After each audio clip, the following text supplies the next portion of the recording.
All right.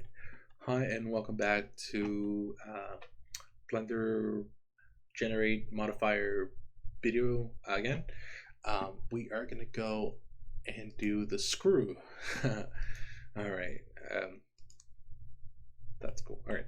That's from the remesh. If you were here for that, delete that. And let's add, let's see, Shift A. Not sure if this is correct. And then curve.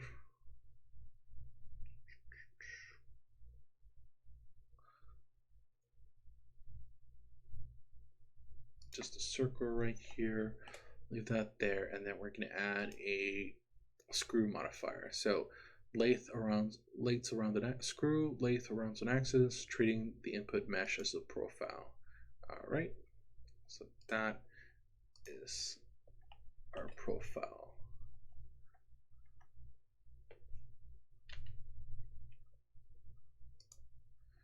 Let's see. Shift A, and let's do a cube here, G, and then we're going to select this over here, axis object, and then create a weird shaped screw like that. Let's see, and make it really, really big. Iterations like that. So, oh, okay, I did too many. But yeah, this is one way you create a screw. This is the length. This is the angle. X, Y, C.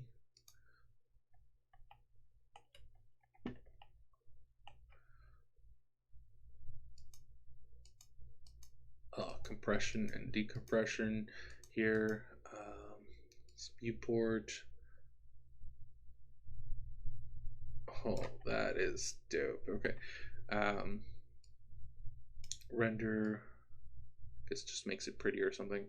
And then merge. Let's see right here. Limit below which to merge vertices. That is important to know. And stretch UVs. We're not gonna mess with that because we don't really know too much. Smooth shading. All right. Let's do another example. So we're going to delete all that except the white. Shift A, and let's see. We're going to do a torus. All right. Then Shift A, circle over here. This is going to be the screw. So add the screw modifier here. And then we're going to do, let's see, angle screw with this shape. Do iterations. We're just going to do 2. I'm going to make the length like this. X. Oh, that is dope. It's like a conch shell or something. Viewport. Oh, nice. Okay. Let's do axis object. So this is, we can create different types of screws. Wow, that's from objects or even like lines, and then the individual here. So let's delete this, Shift A, and let's do a cone, right? So this will be the center of it. Set object, and that's it. And let's decrease and increase. Nice. All right. So 2 examples of how to make screws, either through different mesh objects or non-mesh objects, and then with mesh objects and non-mesh objects as the reference point to where they go up and so forth, and some of the little